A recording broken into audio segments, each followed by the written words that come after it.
guys, it's Robin, R Island Crafts, and welcome to my studio. I have another scrappy project for you today. I want to show you a variation on a string block and an X block. Basically, we're going to merge the X block and the string block and put it together. Now, yes, you can see that this one here as an O, but this block is similar to the one that we worked on a previous tutorial. So you can have it in the form of an X. When you stitch this all together into a quilt block, you will either see the O's or you will see the X's depending on how you squint your eyes and look at it. Today we're going to incorporate using our register tape or our calculator tape. We are going to use scraps of various sizes. I thought it would be fun to use the calculator paper and sew some black and white scraps that we can use that for our contrast down the center, and then to add all of the fun scraps of the colors on the edges. Now my calculator roll here is 2 1/4 and I'm making 6.5 inch blocks. You can make any size block you want and use any width of scraps. If I were to be using larger blocks like the 12.5 inch blocks, maybe I might want to bump this up a little bit, or I might like the size and just want to have more of my colored scraps. Now you can see I pulled from my scraps in the different rainbow colors. I use strips because I'm using a small block and I wanted to make sure I had more than 1 or 2 strips in each corner. Mine are 1.5 inches down to about 1 inch in size, give or take a little bit, but on average they're about 1.25 inches. You can see some of them are a little bit wider and some of them are a little bit narrower. It is depending on the scraps, and I wanted variation because I didn't want them to line up when I sewed my squares together. I did cut some of mine a little bit larger so that when I went and worked on the corner pieces, I didn't have a little tiny bit and I had enough in a corner where I didn't have to deal with all those seam allowances. So out of curiosity, how do you sort your scraps? Do you sort yours by color, by strip, by squares, or do you just throw everything in a laundry basket and dig through it as you need? I've actually done all of those. I do have a lot of mine sorted by strips, whether they're narrow strips or wider strips. And as you guys, many of you know, I do have all my colors separated now, which makes it really easy for a project like this just to pull those bins down, cut a couple of strips, and I'm ready to go. I've made 4 blocks and I still have plenty left over that I can make some more. So not only am I using the calculator strips to do foundation piecing down the center for my scrappy black and white bits, but I'm doing my entire string block onto foundation paper piecing also.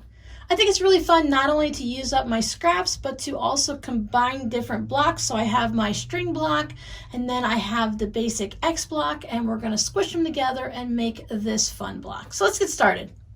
Now I'm going to do my blocks just like I do any of my other string blocks, and I'm going to use foundation paper for it. That means I'm going to sew right onto the paper, and then afterwards I'll remove the paper and I'll have my block. You can very easily make string blocks without using the foundation paper. I like the guideline to make sure that I'm having enough fabric in the right place. I don't mind removing the paper even if it happens to be on 150 different blocks. It doesn't bother me. I just sit down, pop in a movie or YouTube tutorial or something, and I remove the papers while I'm doing that, or even listening to an audiobook. I am using, see if you could see the lined school paper. This one seems to be pretty thin. It tears real easy and it's a great foundation. When you're making a block that's maybe 8 inches or smaller, 8.5 inches or smaller, our guidelines are based on the size of our paper. I'm going to put a link down below in the description box for other paper that you can use instead of the calculator strips, and that same theory will work for doing these. A lot of people use newsprint, or there's these doodle pads at the Dollar Tree that you can buy. People use phone books, catalogs that come in the mail. You can use just about anything you want. I just like to use the school paper because I have so much of it on hand because I bought it when it was on sale and then didn't need anymore. So it's a great use for doing string blocks. Now, since I've been doing everything so colorful, you can see the different colors of scraps that I have chosen to do these blocks with. I pulled out the basic rainbow of colors, and I was going for the things that are reading as that color. So this one is orange, but it has some white. The blue is blue with the different colors of blue on it. So I didn't have any like red with black on it, and I didn't have any yellow with green on it or anything like that. And I carried that same theory over to the center scraps that I'm using, and I wanted the black on white and the white on black, and then the blacks that were kind of blenders that read as a black, but it has some movement in it. I was just trying to stay away from exact solids, especially down here. Now some of my colors are a solid, but I thought it was okay just because of the way the color looked, and some of them are blenders. I really like the contrast of the black and white with the color strips. So I thought that was a really nice, fun contrast. It's great for children that really love the different colors, and also for adults like me that just like something bright and colorful to help brighten up the room. I will probably be using mine in tote bags. Depending on the size of the block you use, you can use them in any type of a project. Maybe if you were using a king size quilt and you had longer strips of scraps that you wanted to use up, it would be more efficient to use a 12.5-inch block. And if you were just making something small like a placemat or a table runner, you can do the 6.5-inch. You have to keep in mind that you're going to need to use up that center strip, and then you have to have space on the side to put your strings. I thought for me a 6.5-inch block would be perfect, and I'm just going to use narrower strips of my scraps, and then I use a little bit narrower on this size of my black and white pieces. I stitched mine down to the calculator paper. I'll put a link down below to those videos. Now I let this video run for a couple minutes earlier, and I was chatting away and giving you guys all the information, but I did not have it on record. So as you might be able to see that this line down the side is all nice and straight. I was showing you how to trim them up when I realized that the video wasn't running. You do not have to use your calculator strips. You don't have to sew your scraps on the paper like this. You can just sew them together, as many people have done in the past. This is just a nice, easy, brainless way to do it, so you don't have to worry about the bias. And for me, I know that when I'm done and I trim it up, it's going to be nice and clean edges. When I sew 2 to 2 to 4 to 8 to 12, I tend to get a little bit wiggly, and it just doesn't always come out for me. And when I want to start out with a 3.5-inch strip, I always end up with like something strange like 2 7/8 or 2 3/4 or something, just because I'm trying to square up both sides. This also allows me to get a little wonky if I want. I can turn any of these in any direction as I'm sewing them. For the most part, I was using leftover bits of pieces that were already cut up or jelly roll strips. I decided on my center for my black and whites that I wanted a variety of widths. Now you can do this and have all of your pieces the exact same width, but I thought it would add a little bit of that scrappiness to it if they were different. So let me show you real quick how to trim these up and how to pull off the paper a little bit, because those are the questions I always get. So when I went to trim my first one, I looked at it. Since I used some narrower strips, you can see there's some that are just barely over the paper there. I went and I trimmed the side that had the ones that were closest to the paper. That way, if I needed to go a little past, if for some reason I cut the paper on this side and I need to go a little past for my actual 2 1/4, I'll have that little bit of room. Of course, these are going to tell me that I can only go so wide. If I wanted this to be 2.5 inches and I only have a 2 1/4 strip, what I would do is I would have about a 1/4 inch or 1/2 inch overlapping of the fabric on one side, and then on this side I would make all of my scrap strips a little longer, maybe have them overlap off the edge about 1 inch or so. So when I lay this down, now for me I'm going to line it up right at 2 1/4, but if I wanted 2 1/2, I could put my cut edge here at the 2.5 inch mark and then just trim my fabric there. Because once you remove the paper, it's not going to matter. No one's going to know what size you started at. You can actually use this 2 1/4 and you can cut it all the way up to whatever size you want, just knowing that you left it long enough. So if I knew I wanted to make a 5-inch strip, what I would do is I would cut all of my scraps maybe 6 inches. I would line them up a little bit past the paper on one side and just let all the extra go off. And then after I trim the one side, I would be able to put this up to 5 or 5.5 inches and just trim it down there.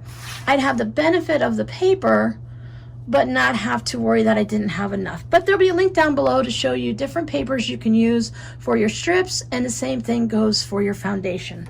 So I would just line this up at 2 1/4 along the edge there. whether it's the paper or the fabric, and then I would just trim this side. And that would give me my 2 1/4 strip, and everything is looking all nice and lined up and pretty, because this type of project always looks messy before you trim it up. Now to remove the papers, if you stitch them at a little bit of a shorter stitch length, I usually do a 2.0. You can drop down to a 1.8. So whatever you would do, I would just go a bit smaller. Just hold it finger and thumb here, and I can just take it. I'm up here by the stitching line, and I just pull the paper off. Sometimes for whatever weird reason it doesn't want to pull this way, so I just pull it over this way. You can run your nails across it depending on how thick your paper might be, and then it's perforated from your stitching, so it just pulls off. Then, still holding it, to put my finger up here a little bit, I can pop this down and it gets my next piece, and it just like that, you can very easily just pull all the papers off. And if you have a little bit left in there, you can pull it out with tweezers, or it's paper, it will dissolve when you wash it.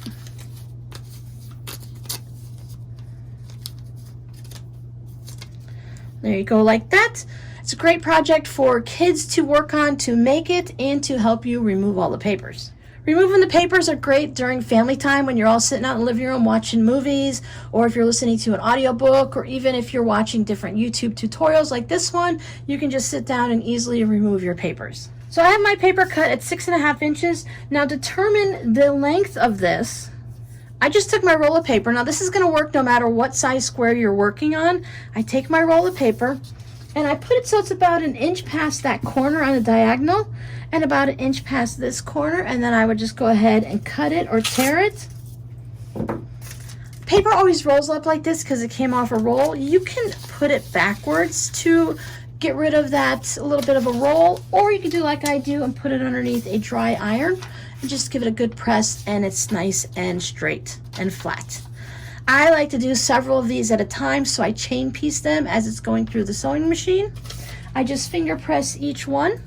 Again, you can check out the tutorials listed down below in the description box.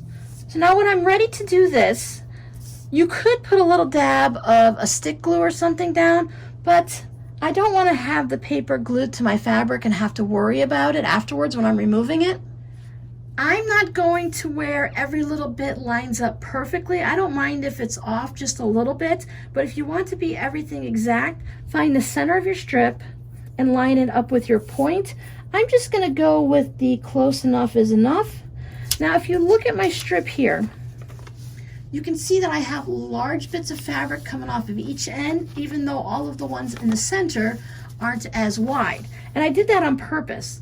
It's also a reason why I didn't cut and sew one long strip of my fabrics and one calculator strip. I'd rather do 5 or 10 at a time, or like this one, I needed 4 of them. Because what it's going to allow me to do, it's going to allow me to have that extra wide fabric there. So when we go and we put our pieces together and we trim them, we're not going to have this little bit. Same thing when you're doing string blocks. You put a little bit of a wider piece on either end of your little corners here, so that you don't have a lot of seam allowances lining up. Now you can see this one here isn't very big. I had made this strip a little bit too long. So I'm going to lose a little bit there, and it is going to have a little bit of a seam next to each other, but the other 2 blocks are going to have wide pieces like this, so it's going to turn out okay. I like to just go ahead and pin my block. So I lined it up. I have a little extra because I just took my pieces, they were past the paper and everything like that. So instead of lining it up exactly like this, I'm going to center it so I have a large bit there and a large bit there. Kind of set it to where you like it, and I'm going to pin it going this way in the same way that the strips are, instead of going up and down the center. Now you could pin it up and down the center. This is just the way that worked for me. So when I take it to the sewing machine and I add my next strip, I just pull this pin over just a little bit. I can add my strip, and I know all the pins are out of the way. And then when I flip it around this way, I can go ahead and remove the pins to sew my next strip down. I'm not going to do any stitching at this point. It's just going to be putting my center strip down. Now, if you don't want to have your piece strip down the center, you can just put a solid bit of fabric, just not as a solid black, but as just one piece of fabric at any width that's going to work for your block. So 2 1/4 for mine. I could have used just all of this checkered and had that as a main design, but I really like the look of having the various scrappy ones and then just the ones that read almost as a solid on the sides. It could be fun to also have some blocks where you invert it, where you have all your black and white this way, and then you can have all of your colors, whether it's all yellow or you mix up all the rainbow colors down the center.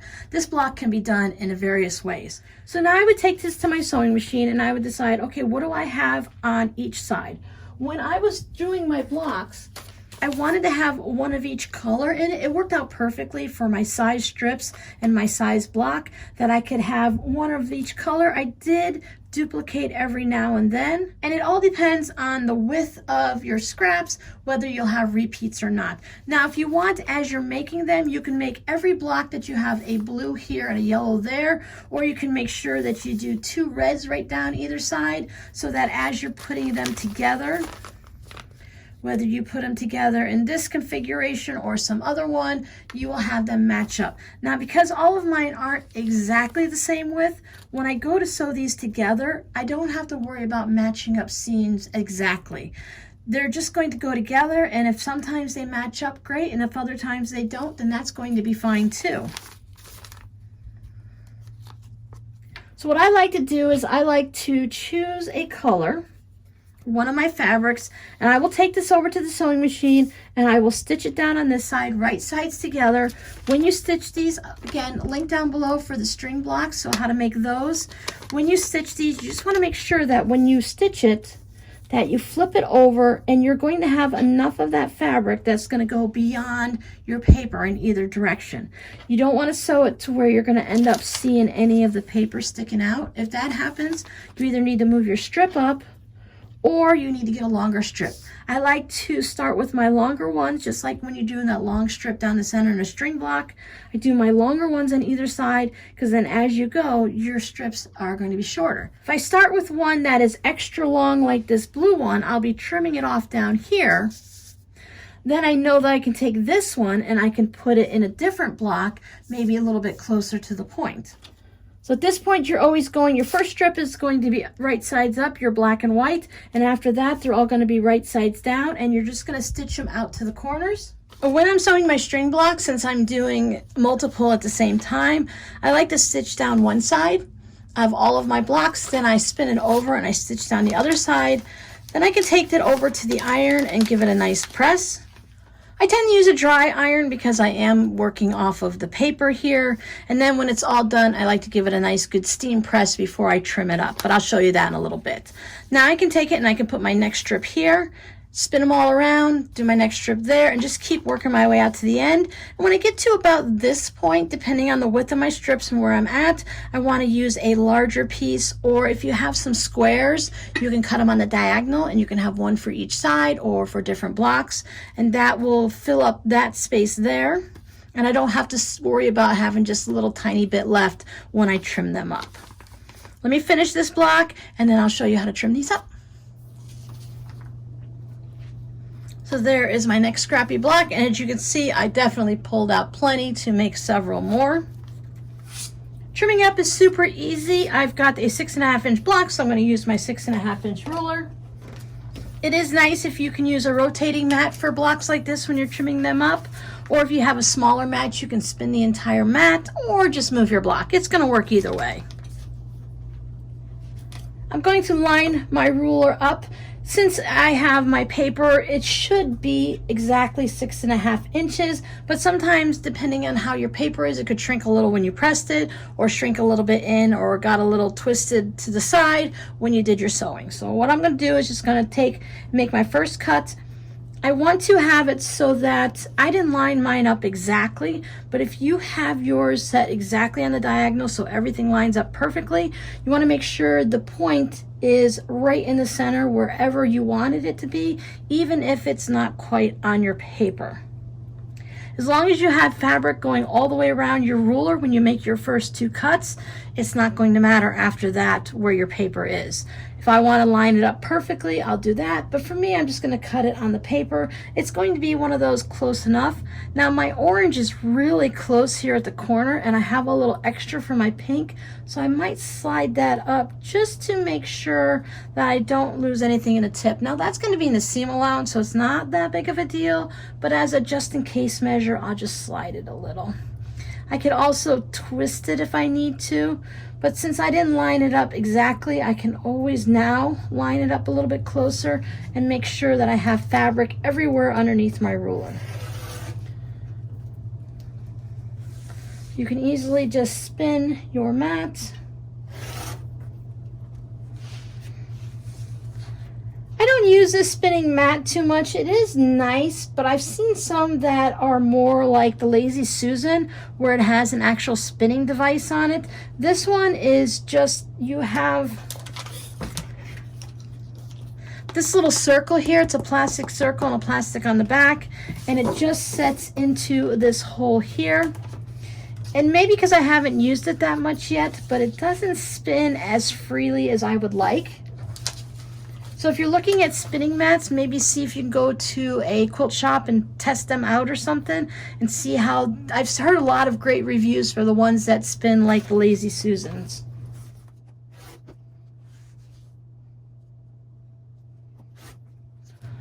These are great for those of you that are doing crumb blocks and stuff, so you now have some extra triangles and stuff to start out your crumbs with.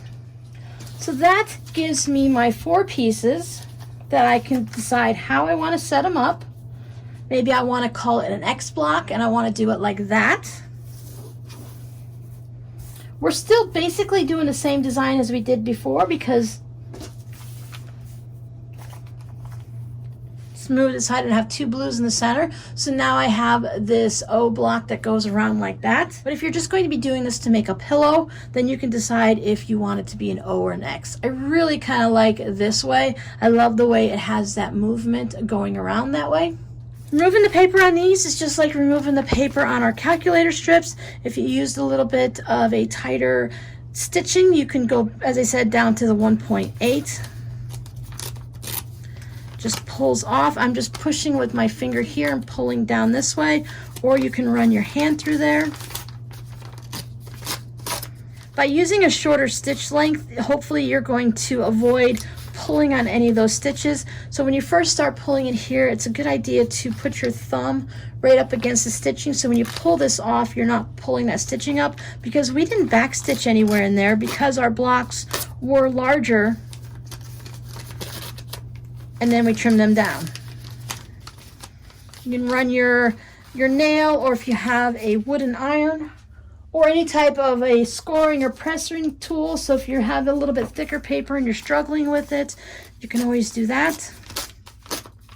Some people build these directly onto fabric so they don't have anything to remove. I don't like the stiffness and the bulk that it adds. I like to just have straight up fabric in my projects. Projects like these are really good for using up your narrow strips. You can do your novelty strips. You can do favorite fabric lines that you have. Maybe you have scraps, just that'll be enough for the center to accent that center part. Because when we're looking at this block, what we're really seeing, especially in this block, is those center strips. So if those are the ones that are really going to pop, if you have a favorite fabric line, use those in there, and then just use something in the backgrounds that aren't as vibrant so that your scrappy centers really pop out. Then I would just take it over to my sewing machine and stitch it like this. But also, as we did with our other one,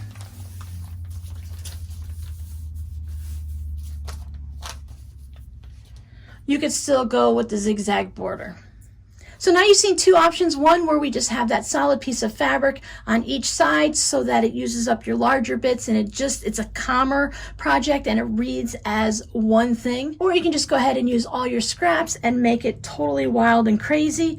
Depending on what fabrics you use, if you use some pastels, it'd be really great for Easter. You can use your holiday scraps. I was going to make a Halloween one, but then I thought about the vibrancy of the black and white strips going through there and how nice that would look.